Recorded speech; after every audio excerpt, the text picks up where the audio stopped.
Virtual arrest തട്ടിപ്പിനുള്ള ശ്രമം പൊളിച്ച കൊല്ലത്തെ അഭിഭാഷക. ടെലികോം റെഗുലേറ്ററി അതോറിറ്റി ഓഫ് ഇന്ത്യയിൽ നിന്നെന്ന വ്യാജേനയാണ് അഡ്വക്കേറ്റ് ഷറഫനിസ ബീഗത്തിന് കഴിഞ്ഞ ദിവസം കോൾ വന്നത്. വീഡിയോ കോൾ ദൃശ്യം മരുമകൾ മൊബൈലിൽ റെക്കോർഡ് ചെയ്യുന്നത് കണ്ടതോടെ സംഘം ശ്രമം ഉപേക്ഷിച്ചു.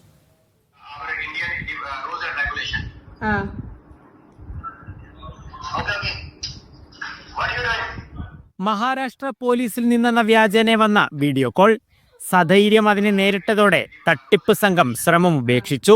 ട്രായിൽ നിന്നെന്ന് പറഞ്ഞായിരുന്നു അഡ്വക്കേറ്റ് ഷറഫനിസയ്ക്ക് ആദ്യം വിളി വന്നത്. മൊബൈൽ നമ്പർ ഉപയോഗിച്ച് തട്ടിപ്പ് നടത്തുന്നതായിരുന്നു പറഞ്ഞത്. എന്റെ ആധാർ ഉപയോഗിച്ച് ഒരു സിം എടുത്തിട്ടുണ്ട്. ആ നമ്പർ ഉപയോഗിച്ച് പലരെയും വിളിച്ച് പണം ആവശ്യപ്പെടുകയും അശ്ലീല സന്ദേശങ്ങൾ അയക്കുകയൊക്കെ ചെയ്യുന്നു.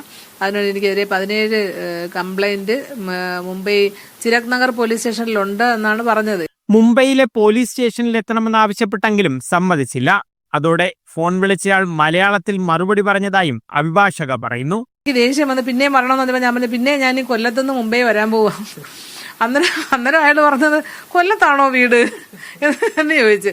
അപ്പൊ അതിൽ നിന്ന് മനസ്സിലായ അയാള് പക്ക മലയാളിയാണ്. തട്ടിപ്പ് സംഘമാണെന്ന് മനസ്സിലാക്കിയതോടെ അഭിഭാഷക സൈബർ പോലീസിൽ വിവരമറിയിച്ചു. മുംബൈ പോലീസിലെ SP റാങ്കിലുള്ള ഉദ്യോഗസ്ഥൻ എന്ന പേരിൽ വീഡിയോ കോൾ വിളി വന്നു. ഷറഫനിസയുടെ മരുമകൾ ദൃശ്യം മൊബൈലിൽ റെക്കോർഡ് ചെയ്തതോടെ വെർച്വൽ അറസ്റ്റ് തട്ടിപ്പിന് ശ്രമിച്ച സംഘം കോൾ കട്ടാക്കി തടി തപ്പി.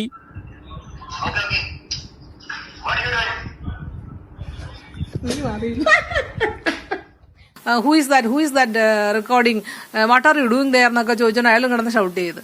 അങ്ങനെ അയാൾ തന്നെ അയാൾക്ക് മനസ്സിലായി അയാളുടെ ഇത് ഇവിടെ വില പോകത്തില്ല എന്ന് മനസ്സിലായിട്ട് അയാൾ തന്നെ കോൾ കട്ട് ചെയ്ത് പോകുക. വെർച്വൽ അറസ്റ്റ് എന്ന പേരിൽ തട്ടിപ്പ് സംഘം വിളിച്ചാൽ അതിൽ വീഴാതെ സധൈര്യം നേരിട്ട് സൈബർ പോലീസിൽ വിവരമറിയിക്കണം. കൊല്ലത്ത് നിന്ന് ലിജോ റോളൻസ്, മീഡിയ 1.